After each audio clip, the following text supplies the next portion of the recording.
ang mga babae ay bulaklak, ano naman ang mga lalaki? Kayo, yung mga bubuyog na sumisira sa aming mga bulaklak.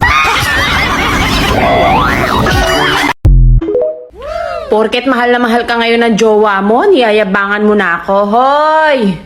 Minahal din ako! 3 days nga lang.